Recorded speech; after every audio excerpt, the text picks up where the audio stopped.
Show. Eddie Francis hanging out with you in for Will Sutton.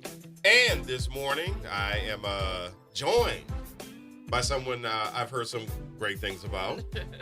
Ashley Shelton. Good morning. Good morning. Founder, CEO of the Power Coalition. Good morning, ma'am. How are you? I'm doing good. Doing good. I can't complain. Well, good. I mean, so we had to play a little get to know you before we got on the air. And so right out of the gates, we have to mention that the Power Coalition has an important event going on tonight. We do. And that's going to be at Household of Faith at 6 o'clock. It's a candidate meet and greet. And off air, Ashley said, people are confirmed. Yeah, we've got all the candidates confirmed that are running for the 3 seats that are in this special election on February 7th. And so, yeah, this will be a good chance for everybody to get to know them. And, and several of the candidates, are, I guess we'll call them legacy candidates in terms of, their parents have run and, been successful leaders. Mm-hmm. But it's a chance to really get to know these guys. I don't, and ladies, I don't, I don't know a lot of the folks running in these races. So look forward to getting to know them. So thereabouts, and I don't want to put you on the spot, but thereabouts about how many total candidates? I know the one race has 4 candidates. I think it's one of the state rep races, if I'm not mistaken.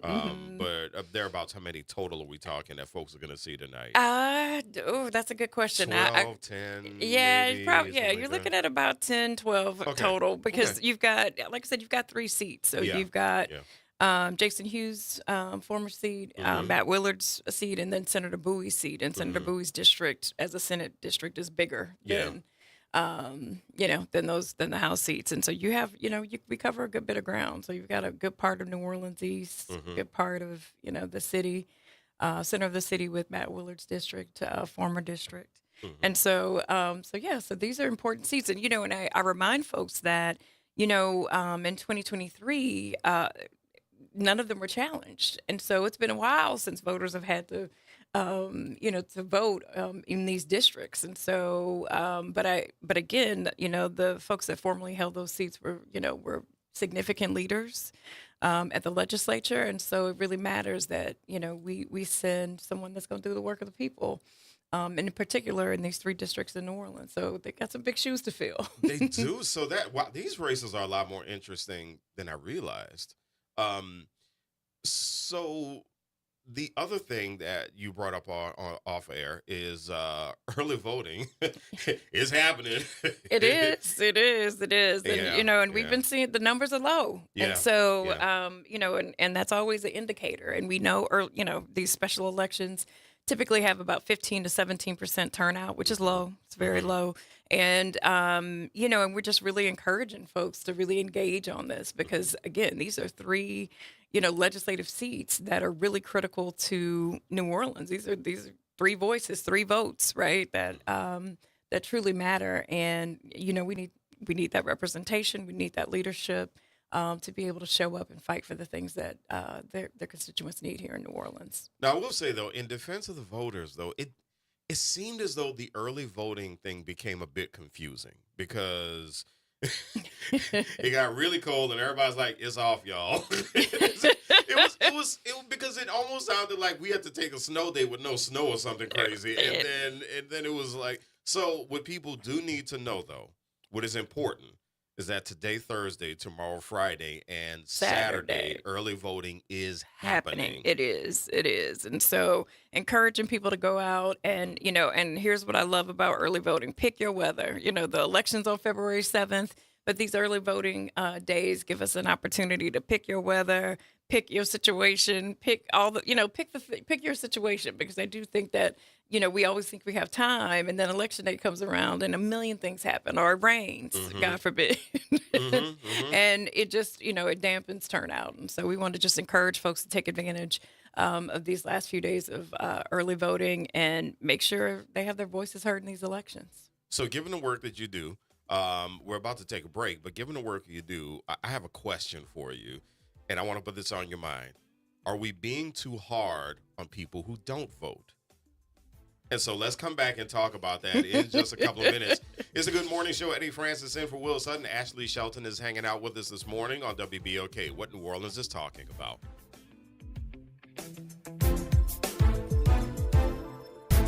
This is your news update for WBOK from WDSU. For all your news and weather, watch WDSU News, New Orleans' leader in live, local, late-breaking news. Today at noon and 4 p.m. Good Thursday morning. I'm Daryl Forges with WDSU News, and here's your headlines. 2 people are waking up behind bars a week and a half after a gunfire erupted at Dookie Chase's restaurant, leaving 1 person dead and 3 others injured. That's according to law enforcement sources. It comes as NOPD says they will give an update on the investigation this morning. Yesterday, NOPD released pictures of 2 persons of interest they were looking for in the shooting back on January 16th. Police later canceled that search, saying they had been found and interviewed. We do not know if these are the people that were arrested. The suspects accused in the death of a Kansas City sports reporter in town to cover last year's Super Bowl will be in court today. Danette Koper, Christian Anderson, and Ricky White are charged with racketeering and manslaughter. Officials believe the trio participated in a criminal enterprise dating back to 2012, allegedly targeting multiple men by drugging and robbing them. And a man makes a dramatic escape, jumping from the 2nd floor after his home caught fire. The New Orleans Fire Department says the blaze happened a little after noon yesterday at a home on Milan and South Johnson. NOFD says the man jumped from the window and was taken to the hospital with injuries to his feet. The homeowner told firefighters that he was using a space heater before the fire started. The blaze, by the way, is still under investigation. I'm Daryl Forges, and that's your headlines for WBOK. Have a great day and a fantastic Thursday. Hey, this is D. Riley from the 90s Hits R&B Jams. Make sure you listen to WBOK 1230 AM every Saturday night from 7 until 9 p.m. I'll be giving you the best R&B jams from the 90s. That's right, all your favorites and more. With me, D. Riley, your host of the 90s Hits, right here on WBOK 1230 AM, or listen online at WBOK1230.com. WBOK, the station you listen to longer. Good morning, wake up. The Good Morning Show. Good morning. On WBOK.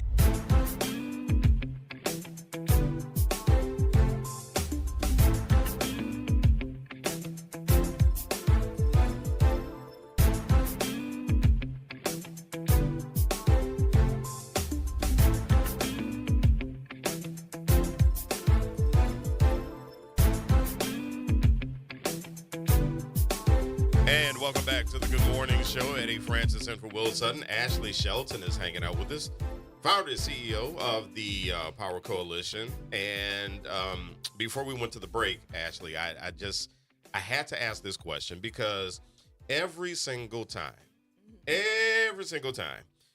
we we have low voter turnout. Mm-hmm. I think the instinct for a lot of us who believe in voting, and we vote as many times as we need to. We try to do every single election, which is a lot in Louisiana. I always tease we have an election every second Saturday, but it's a lot of elections on purpose. On purpose. I was about to say, don't even get me started on the doggone calendar. But the instinct that we have is in my opinion, I think we have this tendency, and I've done it before myself. We browbeat people who don't vote. And this happened with the governor's race, right? Yeah. The governor's race, there was a low voter turnout across the state. Folks who were opposed to the current governor who's in office came out and said, well, this is what y'all get. This is y'all fault. Y'all didn't get out and vote, blah, blah, blah, blah, blah, blah. Are we when we do that, is that a flawed approach?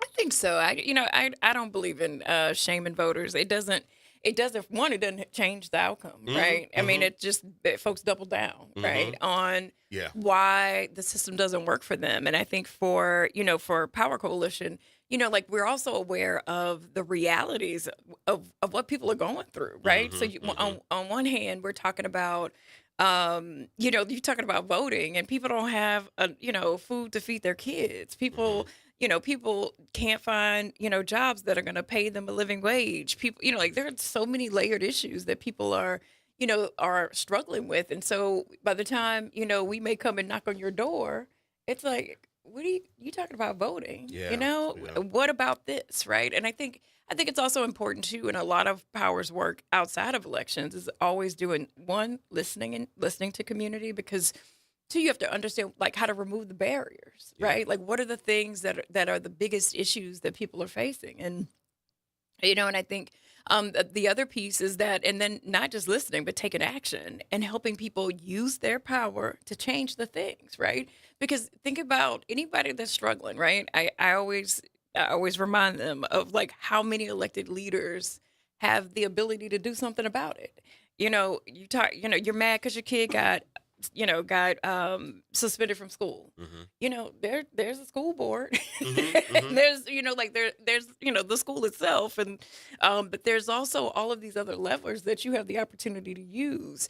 You're mad because your light bill is high again. In the city of New Orleans, the city council has the power to they manage the electricity here, and they manage energy, and so I do want people to reconnect to the power that they actually have. Like, there's so many things to be frustrated about or upset about, but also there's solutions. And, and people don't realize how much power their elected leaders have on their daily lives. And I think I always go back to COVID as the example. During COVID, if you were confused, these elected leaders were deciding whether you were safe at your job, whether your kids were safe at school. Like they were really, truly deciding, right? Like everything. And I think that like we forget how much power they have. And so that's why it matters. Yeah, and by the way, the phone number is 504-582-9422, 504-582-9422. If you have any feedback, any questions, or if you have any ideas about how to reach people who don't vote, especially if you are someone who's voted and you were able to successfully talk someone into voting. We would love to hear that success story. 504-582-9422. And of course, we also have Facebook open. You can join us there, WBOK 1230 AM. YouTube is there as well. You can join us there, and you can make your comments there as well. And I think that would be, to me, that is the exciting story. I would love to hear about someone who said, I didn't vote before, but I did vote, and the candidate I voted for won, and I feel good about it. Yeah, and they should be accessible to you. Call them. Yeah. I think that we forget that our elected leaders work for us. They represent us. They represent our communities, and then also, interestingly enough, most of them are very available and accessible, and again, as they should be, because they represent you. I have to say, so I live in Slidell, and I have to say that my parish council person, Arthur McLaughlin, he is accessible, and you see him in a meeting, he will stand and talk to you for a while, and he is the one who sat in one of our parish council meetings, or at least a district meeting, and he was the one who said, "We can't do what we need to do if you don't participate." And you don't really hear a lot of elected officials say that all the time. I have to admit, I didn't expect to hear that from him. I hadn't been in the district very long, and so I thought that was something else. And actually, I have to also, but I think we also have to call those who vote to task, because to me it seems, and again, I'm talking to myself just as much as I'm talking to anyone else. We do have the habit of casting our vote, and then we take our hands off the wheel and say, all right, let me go ahead and watch them work. And then we don't show up for stuff. And then we don't call them. We don't, and then the people who do call and say, all right, I'm going to call the city council person's office. We call them crazy. Stop calling them people. Why are you calling them people all the time? You always in a council meeting. You always raising hell in a council meeting. But they're the ones doing the work. Yeah, no, and they're the ones fighting for what they want, right? And I think that, I think we're living in times where none of us have the choice to just kind of sit it out. There's some real stuff that's happening in this country right now, and right now, when I'm kind of scrolling the social media, so many times folks are like, "Oh my God, but what about the Constitution?" Well, what about the Constitution? What about it? Yeah, we've seen due process come under attack. We've seen all of these things, like this weakening of the fundamental structures that have kind of held and undergirded our democracy. And we're just people, I feel like, well, what are we going to do? What are we going to say? And what does it have to take for it to become personal, because if you're watching what's happening in Minnesota, it doesn't matter whether you're a citizen. It doesn't matter whether you're No. white or black No. or Latino. Yeah. At the end of the day, people are dying, fighting for their rights and their ability to just walk to work without being shot or maced. And I that- mean, yeah. there's been some terrible tactics that have been happening, and like, and it's playing out on social media. But like, why isn't it playing out in the media? Why, in a more profound way? Why is no one doing anything? And I do want to applaud Troy Carter, because he held a field hearing last week with Benny Thompson out of Mississippi, a few other Congress men and women, and I think it was really important to just we have to build a record. We have to continue to talk about what's actually happening and call into question, because we do actually still have power to fight. And these treacherous times, and I don't know, like, you don't have to wait for it to happen to you. You don't have to wait for it to happen to your community before you do something, because we, like, at the end of the day, we're looking at all these cuts to Medicaid and SNAP that are going to come down from the big, I call it the big ugly bill. I refuse to call it any other thing. And people are going to die. I mean, like that's how serious it has gotten. Well, people are already dying anyway. Yeah, no, absolutely, Yeah, they there are are. reported deaths of people who they can't take care of themselves now. Yeah, well, I mean, look at the winter storm. I mean, Yeah. so this, Yeah. we've spent a week with these, very low temperatures. We're not prepared for that. That's it's not the Louisiana way. We're not used to snow. We're not used to ice, and aren't prepared for it. And and I was reading an article last night, and it's just like several people have died from hypothermia, loss of electricity, and then their machines that keep them alive don't work. I mean, like, all of these things that become really real. And government is supposed to be there, right? And again, the same agency that funds FEMA, that funds, that is supposed to support taxpayers when they find themselves in a climate crisis, is the same entity that is fighting for dollars for ICE. And again, regardless of how you feel, I'm not, from what I've seen, right, I'm not worried about hardworking people trying to get to work and do their jobs. I'm worried about whether or not, whether or not I can, if the grid would have gone down for a week, what the hell would we have done? And I would argue this also, because the past couple of mornings we've had conversations the past couple of mornings about the personality traits of the president and his people, and I would argue that if we were stronger as an electorate, and I don't mean voting, I mean voting and then following up, and then holding our Congress people's feet to the fire, I would argue that people like that don't even want the smoke with the citizens, because they're going, these people are too involved. I don't want to do this job. I don't want to be anybody's president. But instead, it looks like we made a pathway. Yeah, I mean, I think it's very true for our congressional delegation. I say this all the time. We have one of the most powerful congressional delegations that we've ever had.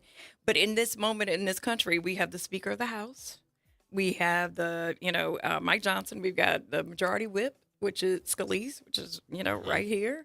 We've got Letlow on appropriations. We've got, we've got some folks that actually have some significant power, and none of that, there's nothing's coming home to us. And I think that, interesting. yeah. And that's so, an interesting, hold that thought, because we're going to go to commercial break, because I want to hear more about that. So if you have anything that you need to voice, you got something, 504-582-9422, 504-582-9422. Eddie Francis, Ashley Shelton, the Good Morning Show on WBOK. What New Orleans is talking about.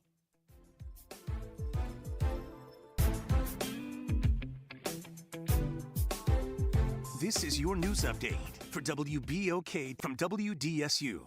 For all your news and weather, watch WDSU News, New Orleans' leader in live, local, late-breaking news. Today at noon and 4 p.m. The mornings have been getting gradually warmer, but it's still cold out there. Eventually highs today, 58 to 61. That's still slightly below average for this time of the year. Partly cloudy skies. Then getting to tonight, 37 to 46. And then for Friday, highs back into the 50s, maybe some 60s. But the next big headline for us will be that big blast of cold air by the weekend. For Saturday morning, temperatures into the 20s. Wind chill feeling like the teens and maybe the single digits. And another cold one for Sunday. From the WDSU First Warning Weather Center, I'm Raven Richard. Hey, everybody, it's Great One Brian Banks. And Kimber White Dupree. From the front porch. Some combos are too good to miss. Now you can pull up a chair to the front porch anytime. Just search WBOK Media and subscribe to the Front Porch Podcast. Download, share, and hit us with a 5-star rating because New Orleans culture deserves to be heard loud and clear. Tired of the impersonal, one-size-fit-all style of banking? You deserve a bank that delivers exceptional service and personalized attention to your needs. That's the Home Bank Standard. Since 1908, Home Bank has been a trusted financial partner for businesses and families because we go the extra mile to help you reach your goals. See for yourself why Home Bank is good for business, good for life. Stop by any New Orleans area location or find out more at home24bank.com. Home Bank, member FDIC. Meet Leanna, a part-time chef and full-time mom. In the past, Leanna didn't have health insurance because she didn't think she could afford it.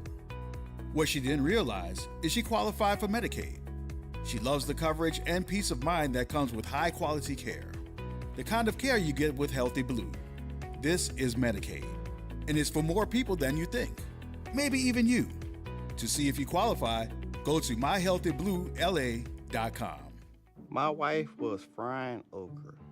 She's from Mississippi, so that's her favorite thing to do. She left the burner on high, and it didn't take long to ignite. So I ran to the stove, grabbed the pot, and that's when I got burned from a grease fire. And yes, the pain was, it was bad. Oh, Blue Cross treated me great with the recovery process. On the financial side, it would be expensive without Blue Cross. And that's what I was worrying about because I was out of work for 3 months. I'm Chad. I'm from Baton Rouge, and I had Blue Cross for 10 years. I don't eat fried okra. That's the funniest story. Louisiana Blue. The right card, the right care.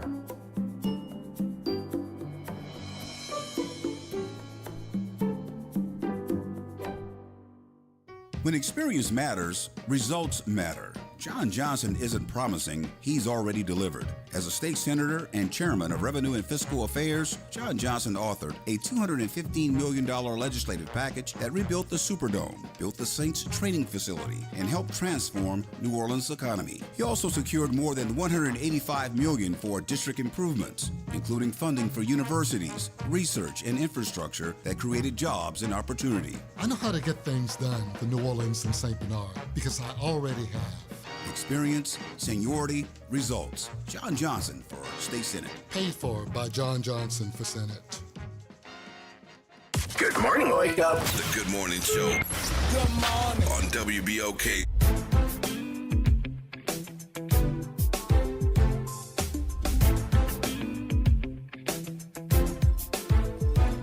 Good morning. Welcome back to the Good Morning Show. Eddie Francis and Ashley Shelton hanging out with us this morning.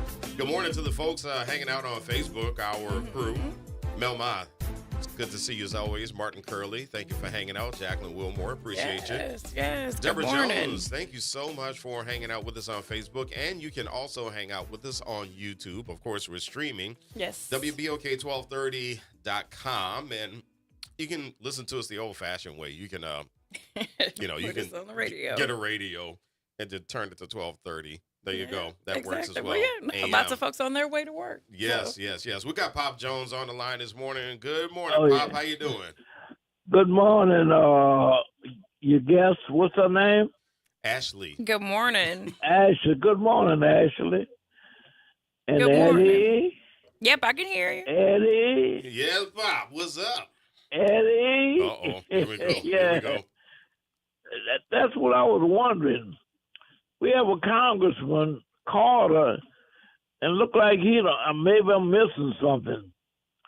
He's the only one that we hear from. Solis, and nobody's saying nothing. Solis and these other guys, I think Cassidy is not in Harry Kennedy, but you don't hear anything from these people. Yeah. No. What are they doing?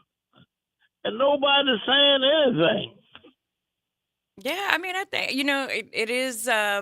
it's been a little quiet from from other members of our delegation. John, you know what? John Kennedy is suspiciously quiet.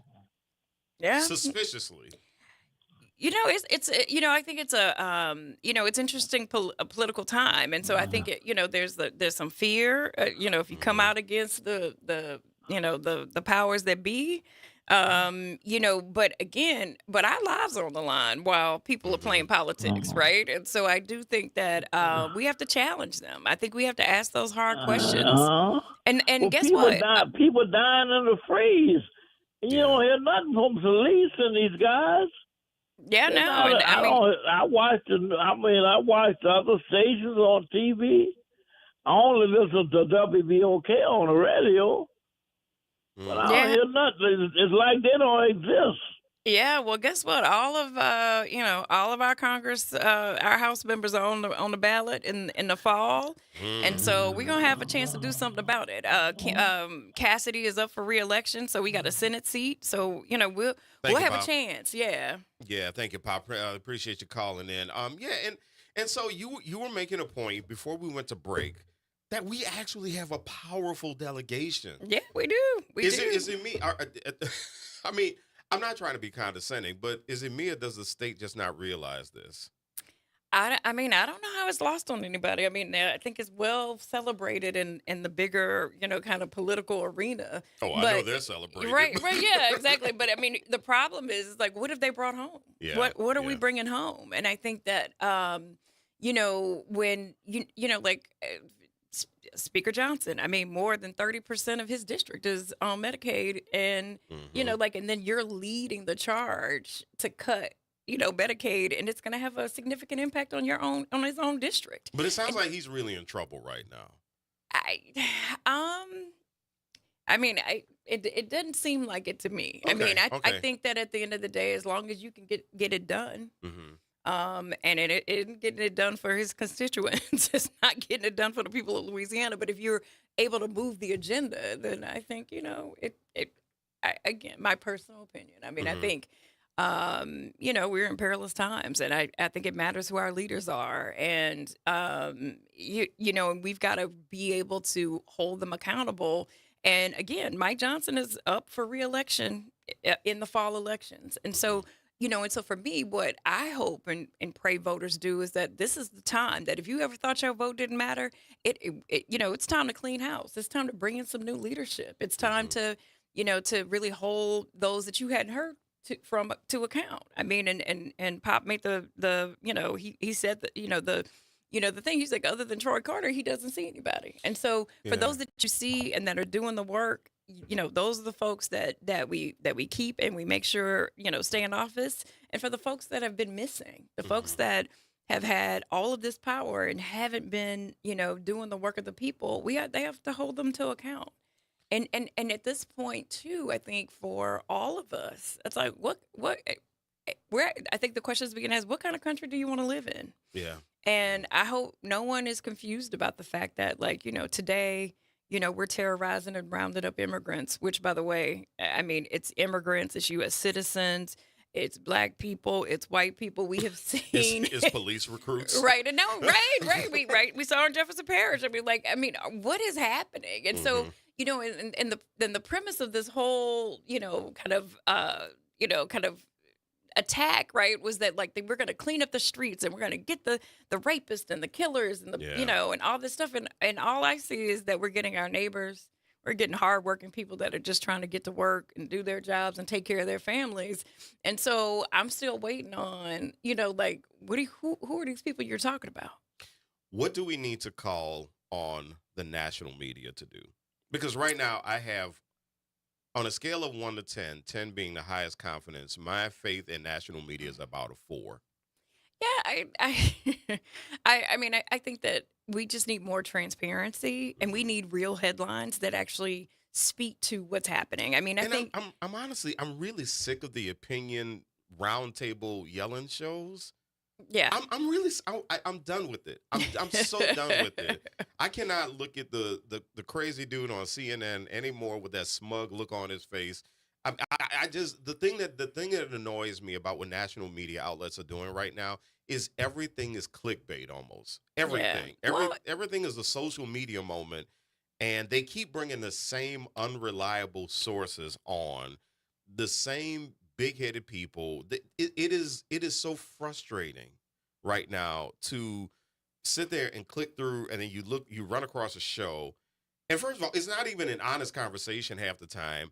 And the people who are trying to have an honest conversation are so frustrated that they got to sit on the same set with somebody who is not having an honest conversation. I mean, that's and I think too, it's our newspapers too. I mean, I Yeah. think, you know, like if you look at the headlines, you know, it's just so interesting if you juxtapose anything that's happening now, you know, versus when, you know, like why aren't we telling the truth? Like the headlines are leading, right? Like, and they're leading us to a certain, you know, assumption. And I think, you know, like there just has to be more transparency and more truth, and also being more fair in how, you know, we're portraying things, because I think that, you know, media is powerful. It controls the narrative. It has the ability to, you know, like to change minds, to educate, to inform.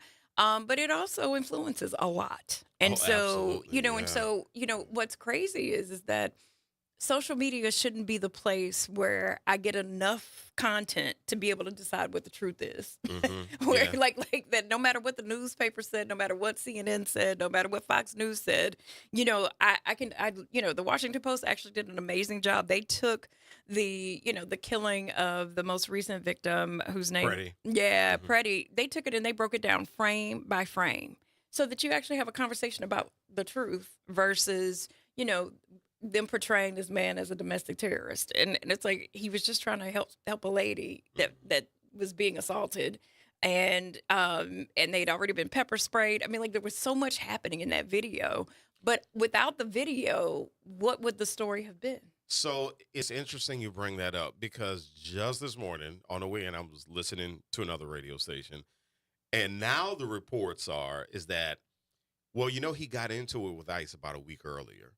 So now they're seeding the field to paint him in a certain way. It's not okay. They can bring like you can bring in all this superfluous information. Right. At the end of the day, as a taxpayer, as a citizen, I mean, he was walking down the street. This wasn't even a protest or anything. He was walking down the street. And then, you know, for all my gun owners out there, you know, everybody, I always tease that, you know, my Second Amendment right is, you know, guns are more protected than the citizens in terms of policy. You know, like he didn't even, he had a weapon on him, but it was not visible. He never drew it.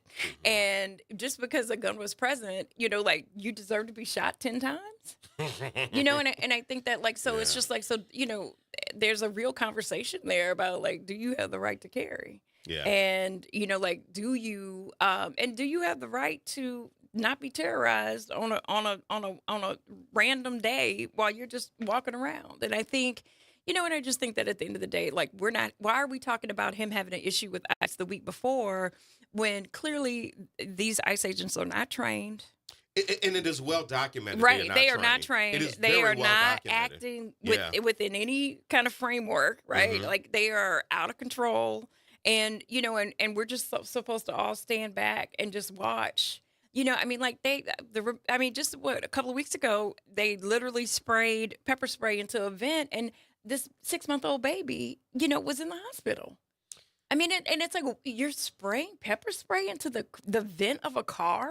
Yeah. Like that, what manual is that in for any law enforcement in this country? Like these are not the kind of tactics that are supposed to be happening, and in a city near you. Like that's not. This is not how we do law enforcement, and so you know we just have to think about state sanctioned violence and how it shows up. And again, I'm never ever confused that it can be me, it can be you, it can be any of us. Trying to live our lives and, you know, being put in the in the crosshairs of this kind of terror. 504-582-9422 is your number. We got Ms. Jones calling in this morning. Good morning, Ms. Jones. How are you? Good morning. Fine. Good morning to you all and to the listening audience. Oh, I have so much that I could say. I'm just going to say it shortly on each topic concerning voting. If people think about it, when they were trying to get jobs and go to jury duty, you don't get them. You don't get to jury duty because you're not a registered voter. If I stand to be corrected on that. I know sometimes back they used to ask the question, and you don't know why you didn't get hired. That's the reason. Jury duty, when you find somebody black that's charged with a crime, you don't have jurors that look like us because you're not a registered voter. I think they pull on that.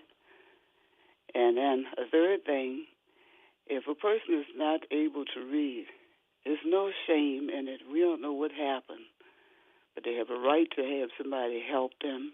Absolutely. And, have little groups and help people. Don't criticize because you don't know. Don't ask if they don't say it, but just help the person. Because the way it's written is very frustrating. You're an English major. You know how those paragraphs and those series don't even have any relation. They just trump them up like that to confuse you. Because I No, like look, many these- of them, like those amendments and those propositions. It's just by design to confuse you. So everybody, needs to get together if you're a registered voter and helping each other as far as that is concerned. And don't give up. Go and vote anyhow. Because the next one, he's probably planning on stealing as usual, like he did with Hillary the first time. Okay, the next thing, the ICE. You're right, they're inexperienced, they're criminals. They might be Nazi-like people because that is totally abnormal. Yeah, it's just a level of violence that's not necessary. Thank you, Ms. Jones. Appreciate you. Yeah, no, she made some good points about, engaging in the vote. And, Power Coalition does a lot of work to make sure that communities can engage. We have sample ballots on our website so that you can sit with the language. I always tell folks, I was like, nobody's going to go and vote and not know what they need to do. And so we try to break it down and make sure that it's in plain language. And easy for folks to, be able to sit with it and decide how they want to vote and what they want to vote on, depending on whatever the issue is that's on the ballot at the time. And then I think it's also true that you are allowed to have someone in the booth to help you. And I think that, people forget that. There's always issues. It depends on, your precinct, and it depends on who's, the poll, who's running the polling location. But always know your rights, that you absolutely have the right to bring someone in to help you in the voting booth. The point that Ms. Jones made that I think needs to be driven home also a little bit more is that if you are having trouble understanding, by all means, please ask for help. Please, because one thing I know is, having dealt with people who have had trouble reading, is they don't like to tell people that they're having trouble reading something. And so let me just tell you this. If you have looked at the constitutional amendments and you have said, I have no idea what's going on. That's intentional and on purpose, okay? I am married to a woman with a PhD. I have a master's degree. We have looked at constitutional amendments and we have sat there and said, okay, let's break this down sentence by sentence, because this is, what was that crazy amendment? It was like 2 or 3 years ago or 4 years ago. It was the one where there was still a slave code with the prison system and they did it wrong. And then they wrote it wrong. Then they had to rewrite it. And then there was something about they rewrote it the wrong way again. Then they had to come back and do. And highly educated people have trouble with these amendments. Yeah, no, I was like, you don't know because of what you just said. Yeah, you don't know if you vote yes or you're voting no. I'm glad to say though, if you vote no, you are voting no. Now the yes is complicated because these amendments are so long. I mean, we cracked up one year, because we do also print the sample ballots and leave them on people's doors.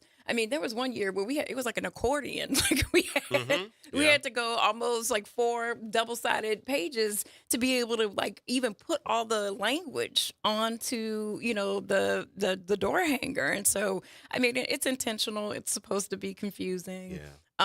Sometimes too, I mean, even with the constitutional amendments that were on the ballot last March, it felt like the language didn't match what the legislation actually did. And I think that's also, that's also an issue. And I think there was even a lawsuit around, like, how are you telling the voters this is what they're voting on when it does something very different? And so it's intentional. You can be the best reader, have the highest level of education, and those constitutional amendments sometimes don't make sense. And So talk more about the resources that Power Coalition provides, because I do. One thing I love that Power Coalition does is provides recommendations, or at least helps people understand. Yes. What these amendments, because the amendments are the most confusing parts. Yeah, no, they are. And so talk about more of the resources. Yeah, so we're nonpartisan, and so we can't help you out with the candidates. We can make sure you meet them and that you get a sense of where they are on the issues. That's why we're doing this meet and greet tonight at Household of Faith at 6 p.m. But, on the issues, though, we can take a side. And so it's fair for us to be able to talk to community about what the true impacts of these things are. And so we did a whole campaign with many partners throughout the city and state, actually, to really fight and say no on all. Like, why are we moving constitutional amendments? And then the other part, helping people understand just the simple pieces of whenever there's a constitutional amendment, you are enshrining it in our Constitution. And once you get something in the Constitution, it is almost impossible to get it out of the Constitution. And so, and so that's another concern. And so, we've got a bunch of constitutional amendments back on the, back for re-election, like back on the ballot in May. And those, constitutional amendments, some of them are the same ones that we already voted no to last year. And they said the voters would, I think the governor said we are, conditioned for failure when those constitutional amendments failed. By more than 65% of voters across the state of Louisiana. And, and I think that no one's conditioned for failure. We just want a state that works. And had some of those amendments gone through, we would have seen our children as young as 14 years old being put in adult prisons. I remember that. Yep, exactly. We would have seen, budget cuts that would have been, given the big ugly bill, that would have, just devastated the state and our ability to operate. And, and I remind people all the time, 54% of the state's budget comes from the federal government. Almost all of our healthcare budget comes from the federal government. And so these cuts are going to be really real. And so, if you live in California, you might be okay because only, like 13% or so comes from the feds. But for states like Louisiana, we depend on the federal government for our state to work.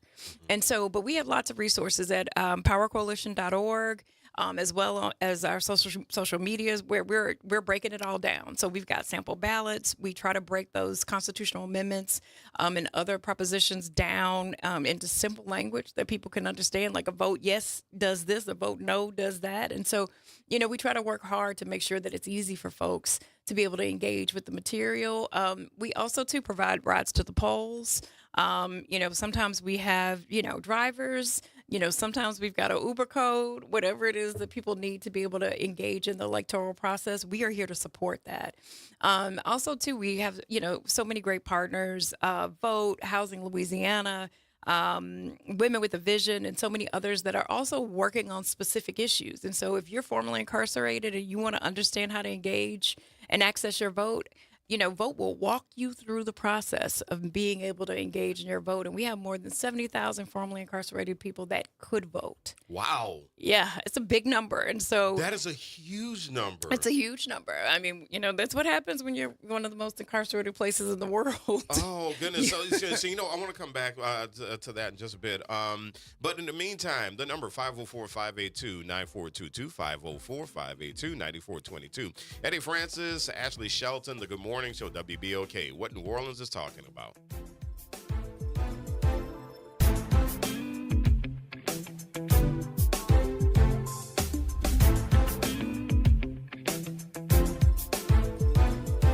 This is the Bloomberg Black Business Beat, brought to you by FidelityWealthManagement.com. The Magnificent Seven, led by NVIDIA, have been dominating conversations on Wall Street for a while now. But Black-owned and led Ariel Investments is finding value flying under the radar with smaller companies. Here's Ariel Investments founder, chairman, and CEO, John Rogers. We're still finding ideas in the small value space. You know, they really have been ignored. They're kind of the ugly ducklings when you compare it to NVIDIA and Apple and all these giant, exciting growth stories. You know, the little mundane businesses that we've invested in for 42 years just seem particularly orphaned these days. So we're seeing great ideas and excited to be doing the research. I think there's real opportunity for small value. Ariel Investments, John Rogers speaking to Bloomberg there. The firm's flagship Ariel Fund focuses entirely on small and mid-cap stocks. I'm Bloomberg's Justin Milliner on the Black Business Beat. Are you tired of high cable TV rates? Sign up for Dish today and get a $500 bonus offer while supplies last. Plus, lock in your price for 2 years guaranteed. Call All American Dish, your Dish authorized retailer now. 800-296-1251. 800-296-1251. That's 800-296-1251. Offers require credit qualification, 24-month commitment, early termination fee, and e-auto pay. Restrictions apply. Call for details. If Ernest Hemingway was alive today, would he say this to you? Shakespeare, Mark Twain, Edgar Allan Poe, all great writers. And after reading your book, I simply must add you to the list. Wait, you don't have a book yet. So make a free call to Page Publishing. Turn your book idea into publishing gold. 800-215-6818. 800-215-6818. That's 800-215-6818. Hoops, Heat, The Truth, On Demand. Ball Don't Lie is now live on all podcast platforms. Tap in, search WBOK Media, find Ball Don't Lie, and bring the fire with you wherever you go. Download, share, and leave that 5-star review, because the game doesn't stop when the show ends. Hi, I'm Imani Godin, founder of GoDance. GoDance is a nonprofit interdisciplinary dance organization rooted in New Orleans, providing access to dance education and sustainable, wellness-centered art practices. Right now, you can be a part of this work by participating in our Key to Your Heart house raffle. Our programs are open, inclusive, and community-centered, supporting artists, students, and creatives at every stage. Your involvement helps expand access, education, and opportunity for artists of all ages. To learn more and get involved, visit GoDance, GAUDANSE.org. This is The Law in Your Legacy. I'm attorney Pete Hamilton. I'm attorney Ryan Hamilton. Comparing the cost of will, successions, and trusts. A will might only be a few $100s, but your family could end up paying more in legal fees. Trust costs more upfront, but saves time, stress, and potentially thousands. Think of it as paying a little now to avoid a big bill later. Smart planning means big savings for your family. This is not legal advice. That's just a tip brought to you by Liberty Bank and Trust. For more information, go to libertybank.net or contact us at 504-915-5016. Good morning, wake up. The Good Morning Show. Good morning. On WBOK.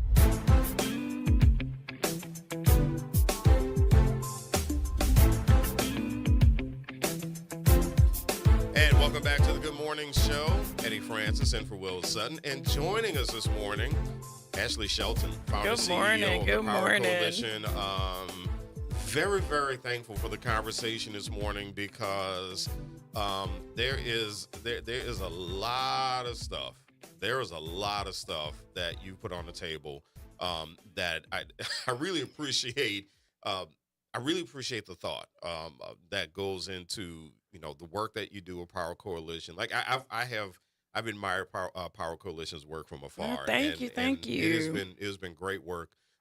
When I was the director of communications and marketing at Dillard, you guys had a lot of work that you did with the students at Dillard, which I really, and still do with the students at Dillard. Yes, we, in fact, there was a task force meeting on increasing voter participation, and I want to shout out Dr. Clark and his class. They came, they testified on what it meant, like what it looks like to really be able to engage young voters, and it was really, really powerful. And so like they made my week, like to just see these young people.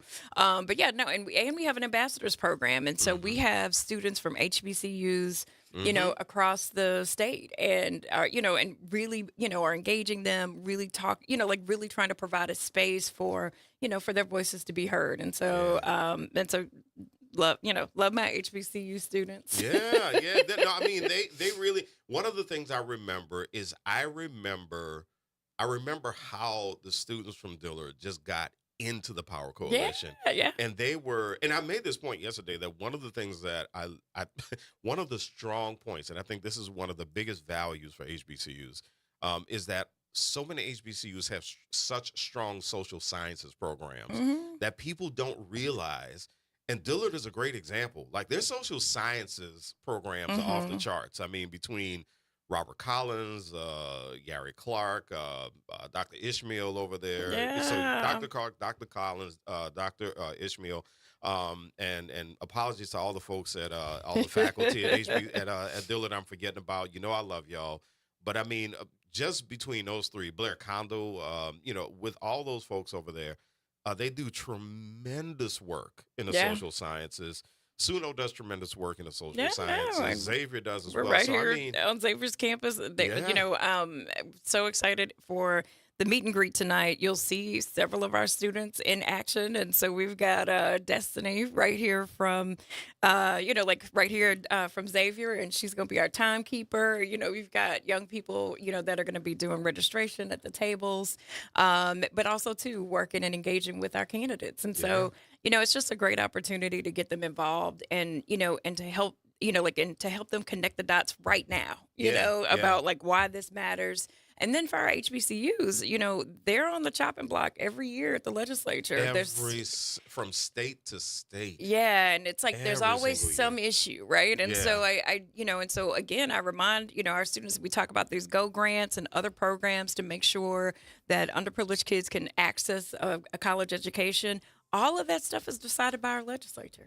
When we come back, I want to come back to talking about the power of formerly incarcerated people. But in the meantime, Ashley Shelton hanging out with us on the Good Morning Show. I'm Eddie Francis and for Will Sutton on WBOK, what New Orleans is talking about.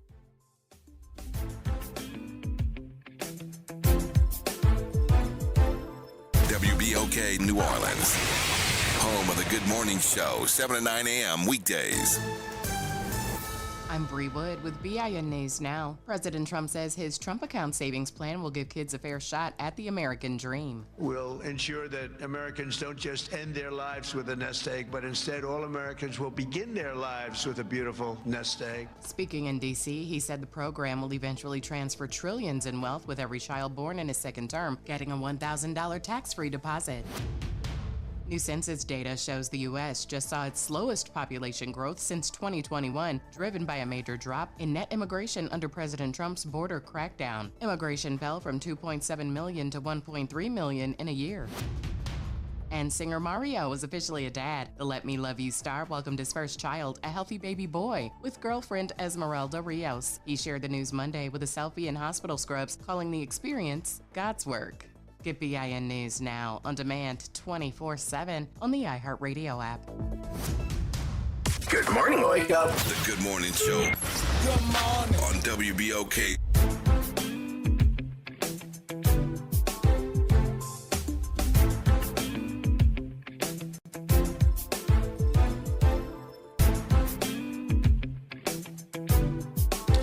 And welcome back to the Good Morning Show. Eddie Francis in for Will Sutton. Ashley Shelton hanging out with us, founder CEO of the Power Coalition. And your number, if you want to get involved in the conversation, 504-582-9422, 504-582-9422. Yeah, that's the number. And, of course, you can hang out with us on Facebook. We really appreciate it. Yes, Karen Marks, good morning to you. Mark Bashman, good morning. Jacqueline Wilmore, Deborah Jones, Martin Curley, thank you so much for hanging out. Professor Martinez, thank you for hanging out. And Woodrow Parker, thank you. Appreciate you. Pat Blasio, thank you for hanging out. We really, really appreciate you hanging out with us. Cliff Dugard said, hey, I thought you were still a New Orleans resident. In my heart. In my heart, Cliff. Always. In my heart. I'm always you know, so I lived in Dallas for like 6.5 years. And I will never forget. I moved into my apartment and I'm getting my stuff and I had my Saint shirt on and everything. And this cat, Dallasites, man.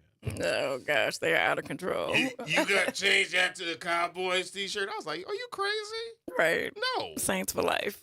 No, I said, and I'm keeping my area code. I'm not changing 504. I love it. I love Is it. you nuts? No, it's not That's happening. funny. And the Pat Blasio said, as a commissioner, I appreciate the work you do to break down the language of the amendments for our voters and information on voter rights. And yes, absolutely, Pat, I agree. Yes. And we have a great, and also our students, do some great work too around, like we have an election protection program. And so just trying to make sure that if you've got disabilities, you can access the polling site. If is there clear signage? Most you pull up to your polling site and if it doesn't look like anything's going on or there's no signage, you're like, oh, well, maybe it's not open. And so trying to make sure that people can access their vote and people know what their rights are. So when I moved to now 5 years ago, when I moved to where I live now, the first time I went to the polling site, I got frustrated. I walked in and I'm looking around and I'm going, so right, like where are you? Right. And where are the people? Oh, just go that way. And I'm going, yeah, thank you for the very clear signage to tell me where I needed to go. And everybody just kind of looked at me like I should have known where I was supposed to be going. And I'm like, yeah, it's like I hadn't been voting here for 20. I mean, and that's the thing about in Louisiana that is beautiful is that there's some folks that are, there's some poll commissioners and different folks that work elections every election. And so, yeah, there's some folks where they've been knowing Miss Pearl or whomever all, they've been voting for 20 years at that same place.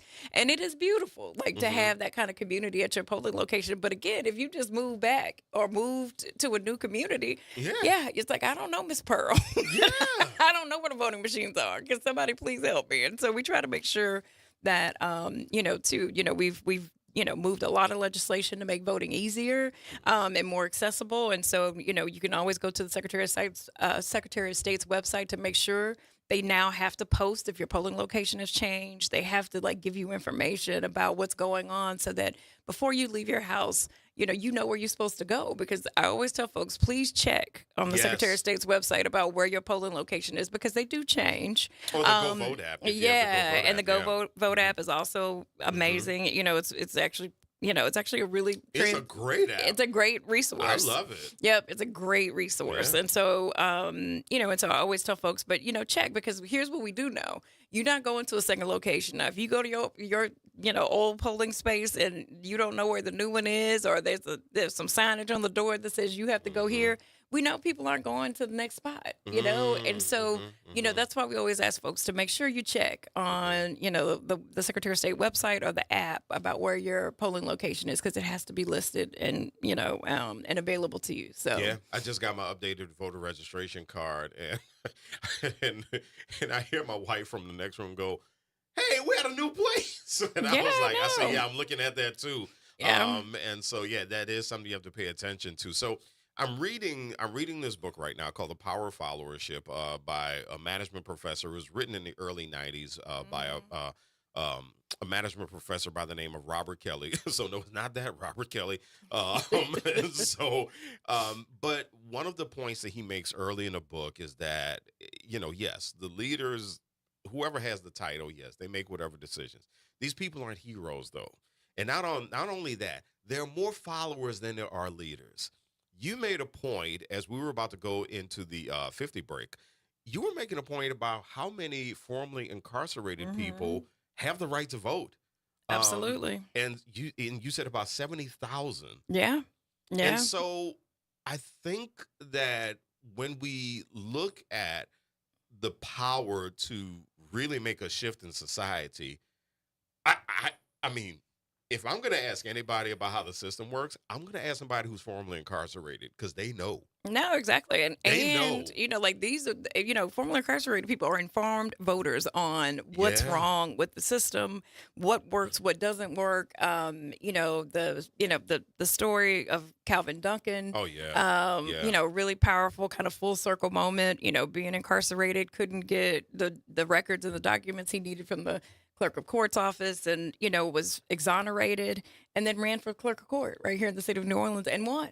And so bringing that experience, not only, did he get his voting rights back, but then he also ran for and won the seat to be able to, to fight for the change that he knows is necessary, because he knows the impact of not being able to get your records, not being able to get the things that you need. And for me, I'm a language guy. And one of the things that I know about people, a lot of people who are formerly incarcerated, they are very frustrated. They're angry about what happened to them. And a lot of times they don't necessarily have the language to express what exactly is wrong. All they know is that something is wrong, especially if they were wrongly incarcerated, or if they received a severe sentence that just was not, it just was not the right sentence. Yeah. And so I think a lot of times when we hear them get frustrated and they're talking about what's going on and they may not necessarily have the language always to talk about it. I mean, I think being patient and asking questions and just kind of walking them down and giving them that runway to really express themselves. And one of the things that, to me, the power of listening can be it's definitely underrated. Like, we should listen more. It is very underrated because we should listen more. Because when you listen to them and you sit and you just keep your mouth shut, you learn a lot. Yeah, no, so I can tell you a story. So, Vote, Voice of the Experience, and then they also have a C4 that's Voters Organized to Educate. They do amazing work around they have a monthly meeting for formerly incarcerated people to talk about the issues, to talk about what's happening. But also, too, they have an amazing staff and team led by Norris Henderson. And Zeke will walk you through the process of registering to vote and making your first, going to vote for the first time after having your rights restored. And so, they have so many, Chico Yancey and Baton Rouge, there's so many great folks on the team that are there to help folks. But one thing that, when you listen, right, you can figure things out. And it's happened several times here in New Orleans, the warrant clinic. So what happens to people is that you get a ticket, you were speeding, without any number of things, right, can happen. You can't afford to pay the ticket. So then you don't pay the ticket, then a warrant is, put out. And so now you've got a warrant for your arrest. Then also the fines and fees that go with the ticket are constantly growing and accumulating. Yeah. And so here you are, just Joe Blow, trying to go to work, trying to get things done, trying to drop your kid off at school.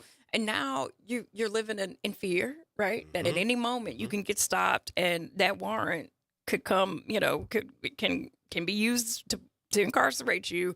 And so we did a lot of work to try to address the fines and fees. Like, why are this is money you're never going to get back.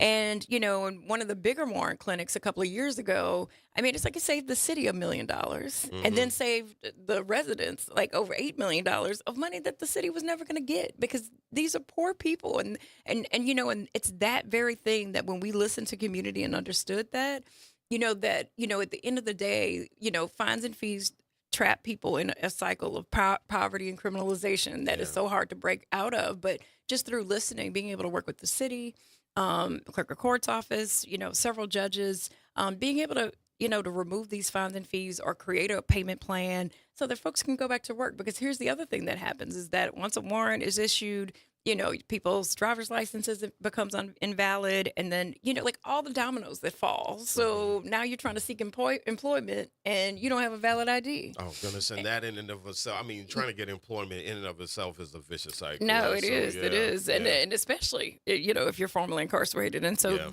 so being able to listen.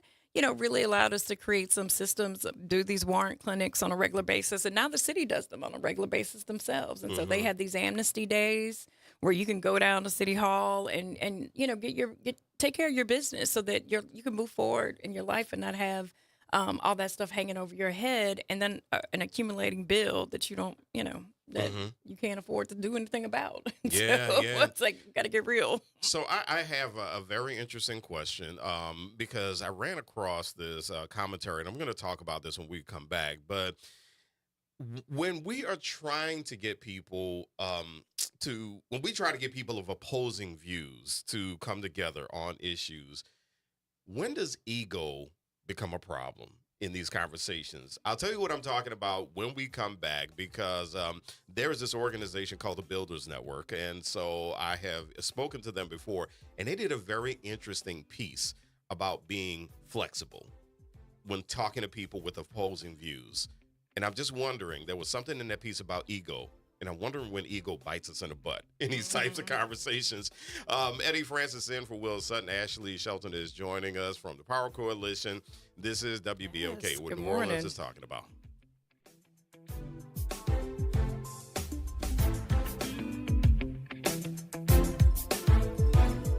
This is your news update for WBOK from WDSU. For all your news and weather, watch WDSU News, New Orleans' leader in live, local, late-breaking news. Today at noon and 4 p.m. Good Thursday morning. I'm Daryl Forges with WDSU News, and here's your headlines. 2 people are waking up behind bars a week and a half after a gunfire erupted at Dookie Chase's restaurant, leaving 1 person dead and 3 others injured. That's according to law enforcement sources. It comes as NOPD says they will give an update on the investigation this morning. Yesterday, NOPD released pictures of 2 persons of interest they were looking for in the shooting back on January 16th. Police later canceled that search, saying they had been found and interviewed. We do not know if these are the people that were arrested. The suspects accused in the death of a Kansas City sports reporter in town to cover last year's Super Bowl will be in court today. Danette Koper, Christian Anderson, and Ricky White are charged with racketeering and manslaughter. Officials believe the trio participated in a criminal enterprise dating back to 2012, allegedly targeting multiple men by drugging and robbing them. And a man makes a dramatic escape, jumping from the 2nd floor after his home caught fire. The New Orleans Fire Department says the blaze happened a little afternoon yesterday at a home on Milan and South Johnson. NOFD says the man jumped from the window and was taken to the hospital with injuries to his feet. The homeowner told firefighters that he was using a space heater before the fire started. The blaze, by the way, is still under investigation. I'm Daryl Forges, and that's your headlines for WBOK. Have a great day. Hey, everybody, it's Graylin Bryant Banks. And Kimber White Dupree. From the front porch, y'all. You know how we do. Every Monday is Moving Monday. And Tuesday is Trivia Tuesday. And y'all know we have nothing but bad cheering coming through here on Wednesday. But stick with us. On Thursday, we travel. That's right. And Friday's Free Your Mind Friday, so get your brass up. Something on your mind? Want to get it off your chest? Holla at your people. WBOK 1230 AM, station you listen to. All day long. Good morning, wake up. The Good Morning Show. Good morning. On WBOK.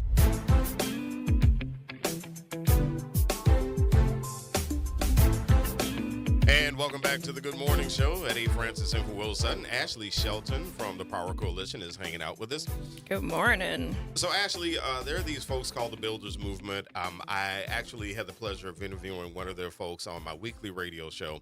And her name is Tori Larned. I interviewed her back in September about the work that they do. And the Builders Movement does work to bring people of opposing views together to talk about issues and to work together to resolve issues. Absolutely. And I think they do some pretty solid work. And one of the pieces that they just wrote was about the power of flexible thinking and how to practice it daily. And in reading this piece, I thought there was some really good points made. One of the things that they wrote is that differences feel like barriers, but once people choose to be flexible thinkers instead of fixed defenders of their side, something shifts. Mm-hmm. They move from debating ideology to developing innovative ideas, including expanding on services that might mean something to them. So they made an example, or they gave the example of a healthcare issue in Texas. Mm-hmm. And what they were able to do with this initiative called the Citizen Solutions Initiative is they felt that these people from opposing views, whether they were liberal or conservative or progressive or whatever it is, they were able to help expand healthcare services throughout the state. They addressed healthcare deserts in rural areas and reduced the burden of medical debt. Now, great stuff there. But the thing that they say is that when it comes to people working together with opposing views, mm-hmm. you're not going to get a perfect consensus. People willing to change their minds enough are able to move things together. But here's mm-hmm. the thing. They wrote that flexible thinking is the ability to update your beliefs when new information appears. But here's the problem. When you take a look at flexible thinking, they describe it as a habit. And one of the things that flexible thinking does is that it helps people separate identity from opinion. Here's the ego part that I was really interested in. One of the people who they cited is a guy named Ryan Holiday, who wrote a book, Ego is the Enemy. And one of the things that they quoted is that he says that when it comes to separating identity from opinion, he argues that a desire to always be right is a manifestation of an unchecked ego that prioritizes validation over truth, learning, and progress. So instead of thinking, if I change my mind, I lose, try thinking, if I learn something new, I grow. And the thing that I'm really wondering about here is, when do we get to the part when we realize that ego either is the problem or maybe it's not the problem? Yeah. I mean, I think that what I'm, I think a perfect example, when, I assume that, my algorithm looked like everybody else's algorithm. So all the stuff happening in Minneapolis, the videos of the deaths, by these ICE agents, of regular everyday citizens, all these things, what I learned is that, I think that this is probably more mainstream and showing up in everyone's algorithms. But, when Alton Sterling died, when, all of these other folks died, nobody knew about it until, the basketball players started putting it on their, on their workout shirts or their workout jerseys. And it was just then people had to go Google, well, why does his shirt say I can't breathe? Yeah. And so there is a divide in what information people are getting about other people's lived experience. And so, so my thing is how do you have such a strong opinion about what is happening to me and you have no idea what's happening to me? And and I think that that's always where the rub comes in, is that it's oh, well, but not you. You're okay. Yeah. And it's this isn't about me. This is about all Black people. And all of the different layers and experiences that Black folks are having. And I think that all too often, the ego says that oh, well, what do you mean it's not going to hurt you? And I was yeah, but it's going to hurt people I love, and it's going to hurt people that I care about. So stop, saying that, oh, you're one of the good ones. This idea that somebody deserves more because you think you know who I am. You don't know. You don't know. And I think that that's so dangerous. And so, and also so too becomes kind of ugly because, at the end of the day, we have to understand all of people, that we're all whole people. We all have, whole lives that include so many, beautiful people, personalities, experiences, socioeconomic backgrounds, etc. And so when we come to these conversations, we have to really understand people's perspective. And what I'm learning is that people have no idea the ways in which today, me as a Black woman, right, I walk in this country as a second-class citizen. Now people and people don't acknowledge that. It's real. I have to explain myself more. I have to, I have to be, there's so many situations where I am afraid, right? Because it can go any kind of way, because apparently, right, my voice, my opinion matters less than some other people in a room. And so I think, I think it's really real. Right now we have a Supreme Court case, Calais versus Landry. And this is going to decide Black political power and representation for the whole country at every level of government. And, and what does it mean? What does citizenship mean to you if I can't have representation in Congress, at the state legislature, in my city council, at my school board meeting? Then what is, then now you're codifying into law that I'm a second-class citizen because my voice, my views aren't even in the conversation. Because people that look like me are going to be less likely to be elected, if indeed they strike down Section 2 of the Voting Rights Act. And so, we can have dialogue, but we have to have dialogue steeped in the reality of what's really happening to people. And I think oftentimes you can have these lofty views and kind of, try to shove your viewpoint down people's throat. But again, if it's not real about what's happening, let's have a real conversation about what's happening, not what you saw on the news, not what you saw on social media. Let me tell you my story. Let me tell you, let me tell you about the 50 people that I've talked to that are dealing with XYZ problem.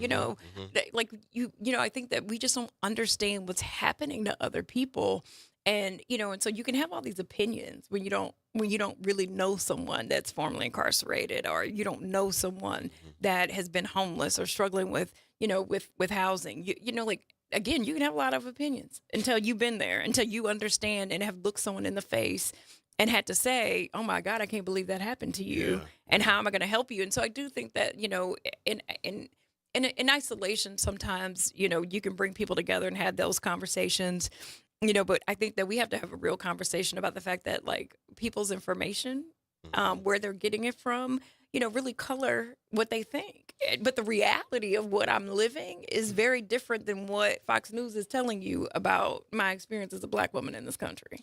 So you know what? Let's do this, because now here's what I'm thinking. Let's bring this conversation a little bit more in our house, right? Absolutely, in a Black community. How do we practice more flexible thinking with each other? Because there are sometimes when we have a conversation with one another, we debate each other, and somebody gets to the "I said what I said" point, and you're sitting there like, "Well, no, don't do that with me." It's like I hear you doing it with another community, and I'm with you on it. I hear you, although I would caution us on that as well. But when people in the Black community, when we get to each other and we're trying to move in the same direction together, and then we get to the stopping point with each other, how can we be more flexible with one another in some of these conversations? I mean, I think that, again, it comes back to listening. It's a powerful, powerful tool that we all have. Like, you have to listen. So I think I can have a conversation with anyone, and I can listen, and I can certainly work to understand their viewpoint. But because of the work that I do, I have the advantage of talking to people from all over this state. And Black, white, Latino, Asian Pacific Islander, you name it. And so, like, I know the experiences of so many people because I do, on purpose, listen across this state to what people are experiencing. And so, again, sometimes the viewpoint, right, of folks is limited to what they've experienced. But that doesn't mean that the experience isn't much bigger than what what you've experienced. And so I think we all have to be open to, what each other is trying to say. And then if you have facts or information that can inform that, then that's where the opportunity is. And also, too, folks have to be willing to listen to facts and information, because here's the other thing, too, is that I find, in some of the conversations that I really struggle with is that we're fighting about what isn't true. We're not fighting about reality and what the facts say. Yeah. We're fighting about what people feel, and that's hard, because it's like, well, I get how you feel, but let me tell you what's happening. And here's a perfect conversation, and it's happening in communities all across this country, talking about crime. Oh my God, crime is so bad. Oh my God. But crime is down in every major city in this country. So, hold that thought. Papa Baptiste, we do see you on the line. We'll get to you right after this break. But hold that thought. This is the Good Morning Show on WBOK, what New Orleans is talking about.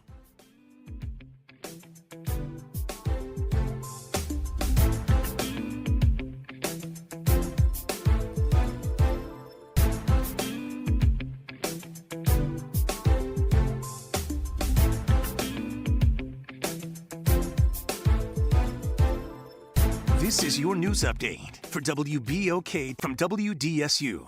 For all your news and weather, watch WDSU News, New Orleans' leader in live, local, late-breaking news. Today at noon and 4 p.m. The mornings have been getting gradually warmer, but it's still cold out there. Eventually highs today, 58 to 61. That's still slightly below average for this time of the year. Partly cloudy skies. Then getting to tonight, 37 to 46. And then for Friday, highs back into the 50s, maybe some 60s. But the next big headline for us will be that big blast of cold air by the weekend. For Saturday morning, temperatures into the 20s. Wind chill feeling like the teens and maybe the single digits. And another cold one for Sunday. From the WDSU First Warning Weather Center, I'm Raven Richard. New Orleans never sleeps, and neither does WBOK. Now, every voice, every moment, and every show is in your pocket. Search WBOK Media wherever you get podcasts.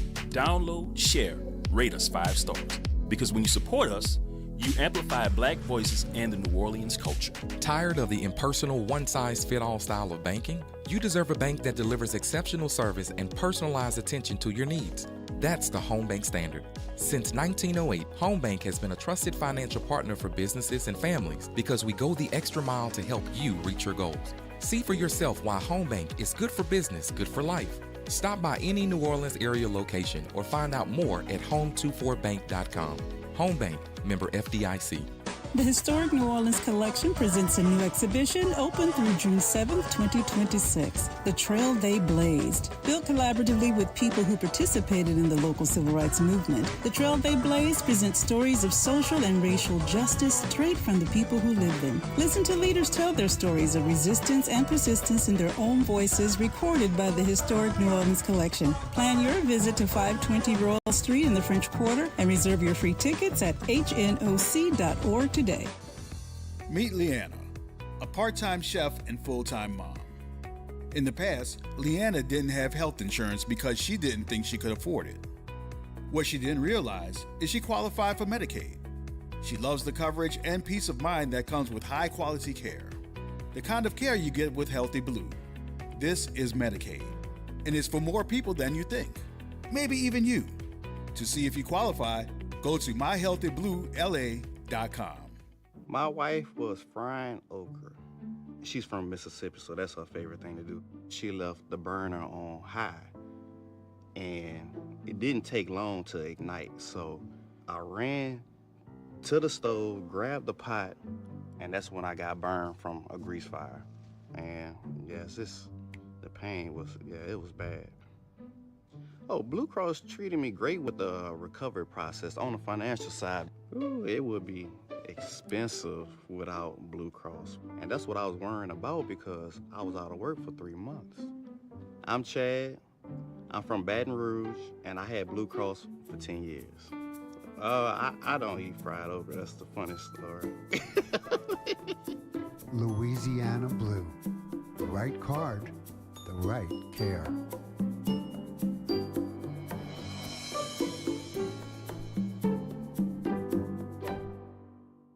What if just $50 could open the door to your new home? Godance is inviting you to enter their Key to Your Heart house raffle, where one ticket gives you a chance to win a 3-bedroom, 2-bath home in the city of New Orleans. The drawing will happen on Valentine's Day, February 14th. Tickets must be purchased by February 12th at 11:59 p.m. Enter now at Raise, RAYZE.it/Key to Your Heart.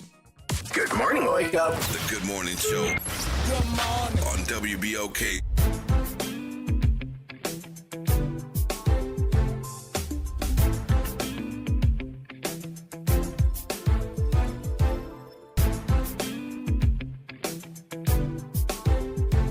And welcome back to the Good Morning Show. Eddie Francis in for Will Sutton. Ashley Shelton from the Good morning. Our Coalition hanging out. Great conversation this morning. We got Papa Baptiste. He has been patient on the line this morning. Good morning, Pop. How you doing? Good morning. Hey, good morning. Comment ça va and bonjour, mademoiselle and monsieur. Straight to the point, man. It's about voting. And the people that have been incarcerated that come out that don't think they know how to vote, the 17-year-old that just turned 18, that voting doesn't seem important to them.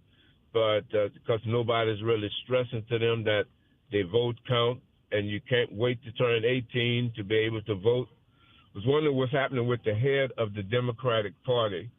Seemed like they should have rallies in every area, almost like the police department we used to do our community relations talent show. We went to every borough like it would be New York, and we set up the police talent show float, and we'd do a talent show and get the great talent out that community. At the end of the year, we'd have a big talent show finale in City Park.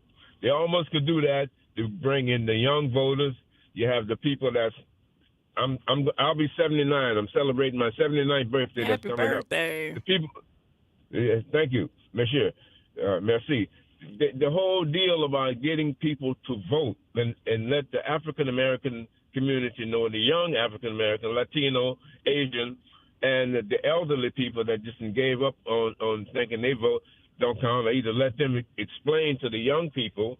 Sometimes you could bring in a person like myself that say, I used to ride the back of the bus.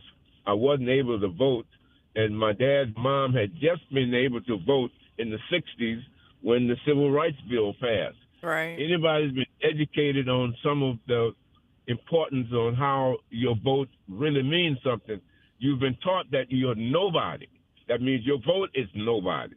And they're trying to take all of that away from you right now, and they're going to Nicki Minaj you away, or they're going to do some of the high rappers from around here. It's been pardoned by the other side, so they could talk in their favor.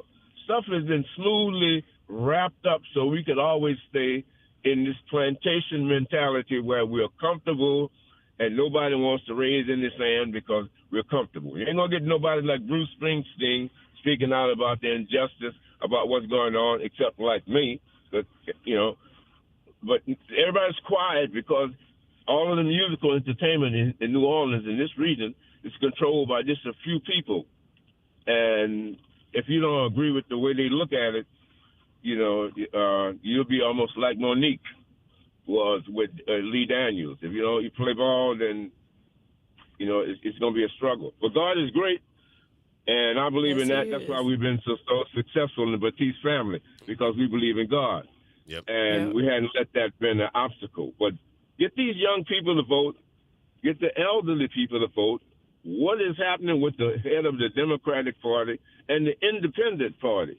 Well, there's no more independent party in the state of Louisiana. Yeah, thanks a lot. Appreciate it, Pop Baptiste. And I think I will say this. And I think this is why the work of an organization like Power Coalition is so important, because what you have is, because he was asking about what's the Democratic Party doing. But I do think it's important to have nonpartisan organizations like Power Coalition stand in the gap. Yeah, I mean, and also too, we consider ourselves a political home. Like at the end of the day, like we're nonpartisan, and I think, truth be told, right? I don't think there's a lot of people that feel like either party's serving anybody, and so there's a whole bunch of us that are just kind of hanging out here. That's what I mean, because I think trying to find a better way. That's where the lack of trust is, because he was asking, why doesn't somebody go to the young people? But we had this conversation the past couple of mornings a couple of mornings ago about how there's such an erosion of trust of institutions. And this was happening before this current administration. And it's important to have an organization like a Power Coalition or a Public Affairs Research Council of Louisiana. It's important to have nonpartisan organizations to come in and say, well, you know what? Let's take ideology off the table and let's talk about what the actual issues are and what you care the most about. Well, and again, I was like, let's talk about pocketbook politics. Let's get straight to the stress. Let's get straight to to the heart of the issue. And I mean, it's pocketbook politics, but it's also the heart, right? Like how are we taking care of our community? And and so I can't speak on the party, but I can certainly say that Power Coalition and our partners, we're trying to create spaces where people can have those conversations. We want to listen. Again, we have a meet and greet tonight from starting at 6:00 at Household of Faith with the candidates that are running for these special elections for this very reason, right? Like, you have to be able to have the conversation so that they know going into these, the election on February 7th, that you understand where they're at and they understand where you're at as a voter and a constituent. And so I do think that we've got to we've got to continue to create the spaces where we can come together and listen to each other and have those conversations. And, and I think that, there's just so many opportunities to find your people, right? I think that at the end of the day, there's both the coming together and doing that work. And then there's also the finding your people so that all the people can come together and have some of those conversations, and also to understand, right? I think there's so much that folks don't understand. And, again, Dr. Clark from Dillard University brought his students to the Capitol this week. And these young people talked about how, we need to bring civics back into the schools. Yeah. That no one's teaching them the electoral process. Nobody's teaching them, tell me the power of the mayor. Tell me the power of a city council member. Tell me the power of a state representative? Tell me the power of a senator. And so helping people connect the dots to like, who are these people and what decisions are they impacting in my life? That's not even just for our young people. That's for all voters, And I think, our older folks are usually our chronic voters. Now our older folks have lived and seen and learned a lot. And so we usually we know that those are a lot of our chronic voters. Like they're going to go out in every election because they remember what it was like before the Voting Rights Act of 1965. Folks have to remember that it's just been 60 years. That's not a lot of time. And Ruby Bridges is still alive and kicking and talking and not old. Like that's the other crazy part of this is that we want to think that this was 100 years ago, and it's like, no. Well, that you know what, and I think that is such a great point that we tend to forget, especially those of us who really appreciate history, and especially those who really appreciate world history. People keep forgetting that the U.S. is still actually a young country, and the U.S. is still becoming whatever it's going to be in the next 250 years. And so that's why what's happening right now is critical. And what's happening right now isn't necessarily unusual. I mean, this is what happens when you see countries becoming whatever it is that they're going to be around this point in history. They really do get to this point where it's like, all right, there's a breaking point, and we have to decide what the identity of this nation is going to be going forward. And so I think what's happening is unusual to us because I mean, for context, I was born in 1970, 2 years after Martin Luther King Jr. was assassinated. Mm-hmm. But by the time I was 18 years old in 1988, which is 20 years after he was assassinated, it was ancient history to me.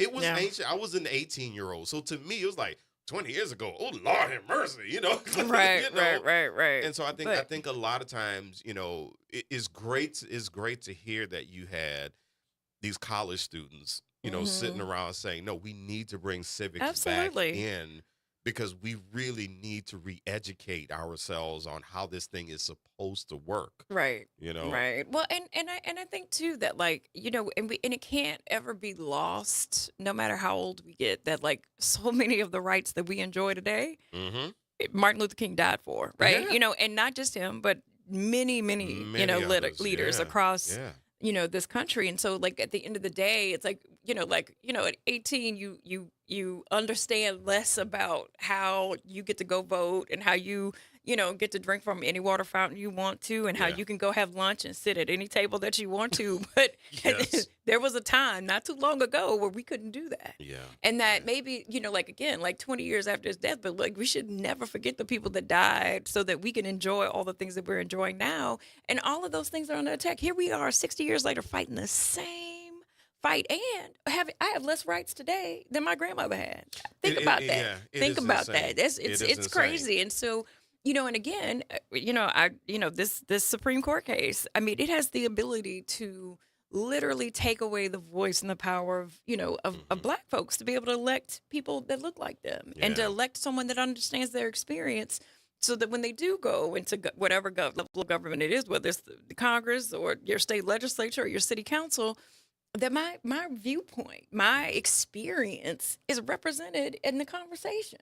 Yeah. And representation matters. It is one of the most powerful tools that we have in our democracy, and it is under attack. So, I on the other side of that, though, I've had the pleasure of seeing Dr. Leona Tate speak a few times. Yeah. I have the pleasure of, going to visit TEP Center sometimes. And one of her talks, and how she is so matter-of-factly about things. And in one of her talks, it was actually not long after the election when I saw her speak to a group.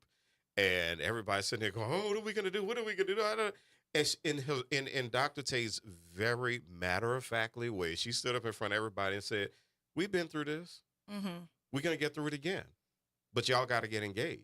Yeah, no, because I think that's her point is the point, which is back then it was a collective movement. Yes. Everybody was on assignment and they understood what was at stake. And I think that, it's been decentralized, right? Every folks are having many different experiences as Black and other people of color in this country. And so you forget, how again, like, the Voting Rights Act not only protects Black people, but Right, it protects right. all minorities, which Yeah. includes, Latino, Asian Pacific Islander, also women of all races and ethnicities. Absolutely. And so you have to remind people that, like, when Black folks were able to get rights, everybody got rights. Everybody got rights. We got Don on the line this morning. Good morning, Don. Thank you so much for hanging out with us this morning. What's on your mind? Yes, a very good morning. Very good morning. Brother Eddie, you said you became of age 18 in 1988. Yes, sir. In 1988, you're talking about Dr. King's assassination with history. But in 1988, Reverend Jesse Jackson, a disciple of the Civil Rights Movement, Rainbow Push Coalition, that was the second time running for president. Did you vote for him? Oh, in yeah. 1988, he ran in 84 and 88. Oh, yeah, that was... and Dr. King's birthday became official in 86. Yep. Yep. I had just And the thing became a about drinking voter up and the I did same vote. water fountain, I've always had a solution to that. I'm not drinking out the same water fountain, put my lips there, but if they had some Dixie cups, think about it. If they would have had some Dixie cups at the water fountain, you fill up your cup and you drink. It doesn't matter who's getting the water out. If everybody putting their lips on it, I don't put my lips on. Give me some Dixie cups and treat it like a water cooler. We have to look at solutions as practical matters. It's not as practical solutions. As far as young people on social media, okay, that's why they're buying up TikTok and Twitter. Social media, they're data mining social media. And young people, I think that when we got the elders in office, I want to see if you've done all this, you've been in office for 30, 40, 50 years. I want to see the youth coalition. Just like Junior Achievement have the city. If you ever notice Junior Achievement, they have the Junior Achievement City. They have a mayor and everything. I want to see if you've been in office 30, 40, 25, 30, 40 years and you're bragging about all what you've done, you're going to have to show me with the young people and the younger people that's coming up under your tutelage that's benefiting and able to go back to the community and go back to their high schools and their colleges and be. So I want to see a connection with these people who hold public office with the young people. I'm talking about all the way down. And literacy is not just reading and writing; it's also financial literacy. So all of those things. Excuse me. We have to look at more practical matters and solutions as opposed to just looking at each other as enemies. Yeah, and Don, thank you so much for calling because that's why I'm I'm going to make a shameless plug, but that's why on my weekly radio show right now I'm doing a series on media literacy because media literacy is probably one of the biggest things right now. It is huge. So you can figure out what's true or what's not. Yeah, OT is calling in right now. Good morning, OT. How are you? Oh man, I'm first of all really good, man. Sorry, I wasn't able to be there with you more days this week, but looking forward to continuing to come in and add to the discussion. Yeah. The comment that was made that when Black folk do well, everyone does well. But statistically, if you look at many of the studies, and especially the ones that delve into how folk are doing socially, financially, economically, there's a group in our community that over the last several years has not done well. And I'm not going to get off of this until we also prioritize that group. The CNBC 2024 economic report for the nation says Black men and boys are being left out of the nation's economy. The 2022 report by the Brookings Institute, one of the foremost think tanks in the world, Kamala Harris and Marco Rubio sat on that commission. The status and report on Black men and boys said that Black men and boys are being left out of every Professor Dussett and Dr. Dussett used the word every social institution. They're facing obstacles and discrimination. If you look at the reports, even during the movement to deal with criminal justice, they're still being locked up 4 and 5 times more than every other group. And in independent surveys that were done, 85% of every organization that came before the city council or came before the city did not have a Black man at the table. So at what point, and I don't want to get biblical, but history says that conquering nations and biblical, you attack that you split the community, you attack males, and you make sure that they're absent from the house, from the school, from the workforce. How can our community be whole if we're only satisfied with half? So how does at some point, and I'm giving you all of that, you probably know, you probably read those reports too. Mm-hmm. When is the movement going to be to begin to stabilize that group? That's important to our race and our community, to make sure that they're part of any equation or movement moving forward. And I think, OT, it starts with Thanks a bunch, OT. All yeah, right. I mean, I think it starts with representation, right? You know, again, like we need leaders like OT, you know, being able to say like, hey, I'm sitting here as an elected member, and you know, and here's what I'm seeing, right? Yeah, and I think that like when we have elected leaders that are deciding on policies, who's getting contracts, you know, like that's where the power is to be able to start having some of those conversations. And New Orleans, you've got special elections on February 7th. Early voting is going on now through Saturday. And you've got 3 state, you know, elected offices. You've got 1 Senate seat and 2 House seats that have to be filled. And again, this is about representation. That's that's some of the biggest pots of money that get decided are going to be at our, you know, from government. Government's a large employer. Even if you look at the state of Louisiana, the state of Louisiana is the largest employer in many ways. And so, you know, and we've seen some policies to cut that. But, you know, people have to realize that representation is the first step to being able to fight that fight. And so not only do our elected leaders need you to vote them into office, but then they need you to stand with them as they fight for more economic opportunity for Black men and boys, to address, you know, incarceration, you know, in the juvenile justice system. We have to be able to fight where the policies are hurting, you know, Black men and boys, and it's criminal justice, as OT mentioned, but it's also too economic opportunity. And again, you know, representation matters, and you have to have folks that have that are in a position to be able to fight those fights, and you have to stand behind them when they're fighting those fights. So that they're not the lonely voice talking about why these kinds of things matter. Yeah. So we're going to go to break right now. And Sabrina, we got you on the line. We're going to come back to you when we come back from this break. In the meantime, it is the Good Morning Show. Eddie Francis, Ashley Shelton hanging out with you this morning on WBOK, what New Orleans is talking about. This is the Bloomberg Black Business Beat, brought to you by FidelityWealthManagement.com. The Magnificent Seven, led by NVIDIA, have been dominating conversations on Wall Street for a while now. But Black-owned and led Ariel Investments is finding value flying under the radar with smaller companies. Here's Ariel Investments founder, chairman, and CEO, John Rogers. We're still finding ideas in the small value space. You know, they really have been ignored. They're kind of the ugly ducklings when you compare it to NVIDIA and Apple and all these giant, exciting growth stories.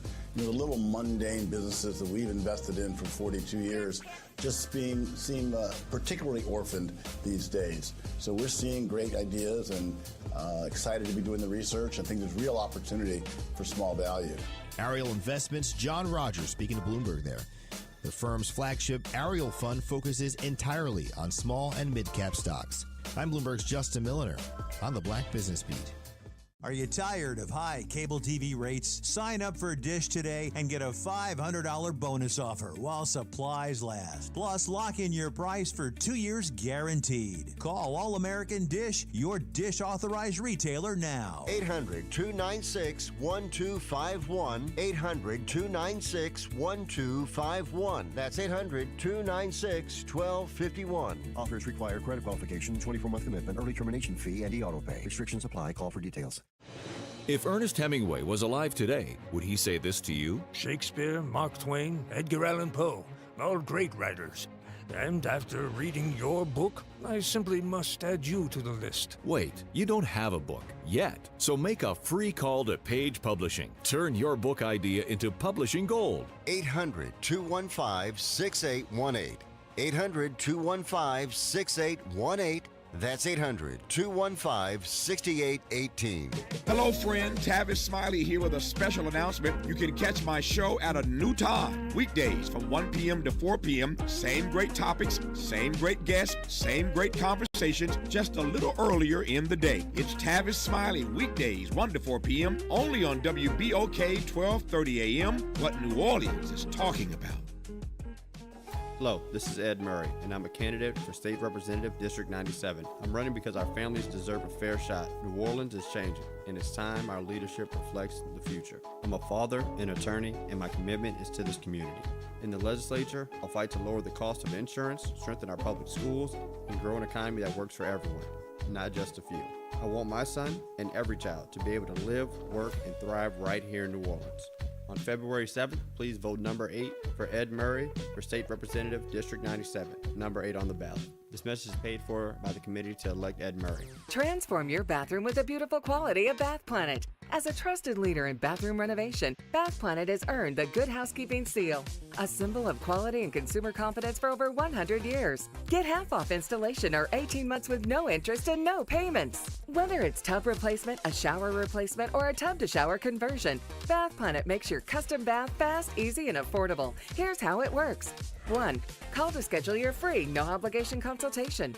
2. Our design experts come to you with real samples to customize your dream bath. 3. Our certified installers complete the transformation in as little as 1 day. And right now, for a limited time, you can upgrade your bathroom for 50% off installation or choose 18 months with no interest and no payments.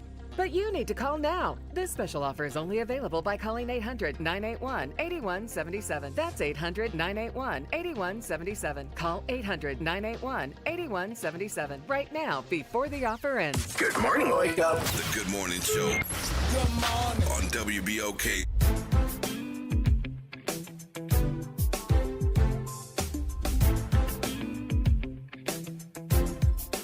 And welcome back to the Good Morning Show. We're about to close Good this morning. hangout. Ashley Shelton hanging out and Eddie Francis. And we got Sabrina on the line. Hey, Sabrina, we got a couple of minutes. What you got? Good morning, Sabrina. What you got for us? You there? You there? We lose her. Bueller? Okay. Unfortunately, all right, sorry about that, Sabrina, but we're going to move on. But because to close this thing out, we have got to talk more about tonight. Yes. So tonight, 6 p.m., Household of Faith. Yes. Three legislative seat races are on the table. So Yes. talk about what folks can expect tonight. Yeah, so I'm excited. We have all potential candidates confirmed, and so this is an opportunity to meet, to meet them and to kind of see where they fall on the issues. I was teasing Will that last week that I've reached an age where, I don't think I'm old, but the young people think I'm old. And so Of we've course. got, Of course. I was just like, what are y'all talking about? Yeah, we're all ancient. Yeah. Right. But, but we've got some pretty young folks running Yeah. for office. And Yeah. so some new voices, some new faces from the business community. And so this is really an opportunity to engage, to meet the potential candidates and see where they are on the issues. I mean, I think that whenever, you go into the voting booth, you want to know that you're making a good choice, right? You want to know that, that these folks are going to fight for you. And again, I said it earlier, there's some big shoes to fill,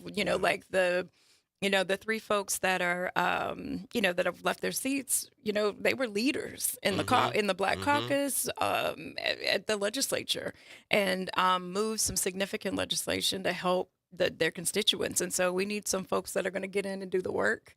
And so excited to meet some of them, and all of them. Some of them I know, but to meet the ones that I don't know. And so we're going to, the format's going to be pretty open. They're going to be able to make some opening remarks.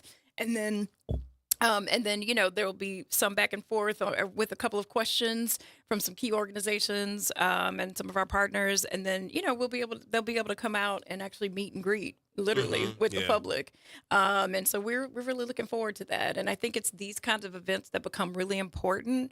Because again, if you're having issues, if there's something that's not right in your community, this is how you fix it. You got to go talk to the people that are managing the state's budget. You got to go talk to the folks that, are going to be working, hand in hand with your city elected officials as well to make sure that the communities are whole. And so, really looking forward to that.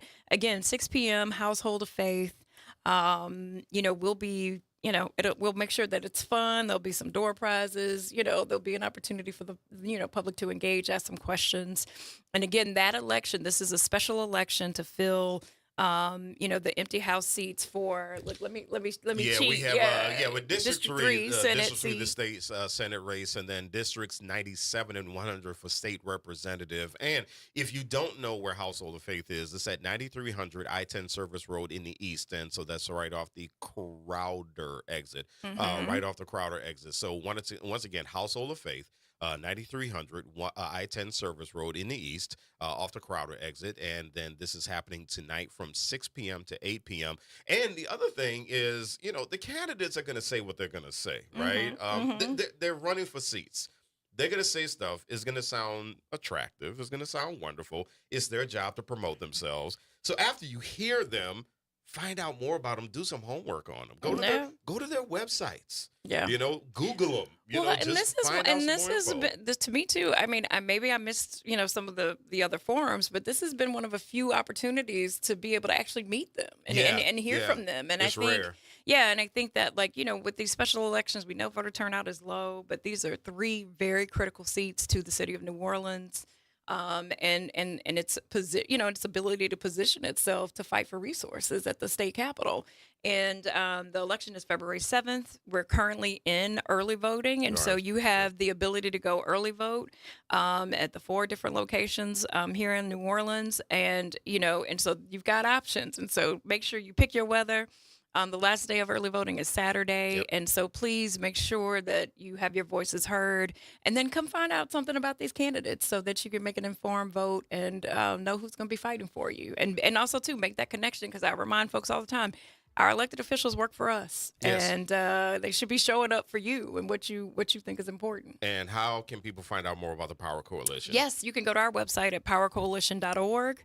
And on our website, there's sample ballots. So if you can't come out tonight, but you still want to know what's happening, there'll be sample ballots on our website that you can access, all kinds of additional information, more information than you want probably. But at the end of the day, we try to make sure that you can find all the things that you need as you try to understand what's going on in the electoral process. And so powercoalition.org, you can also find us on, on social media at PowerCoEJ.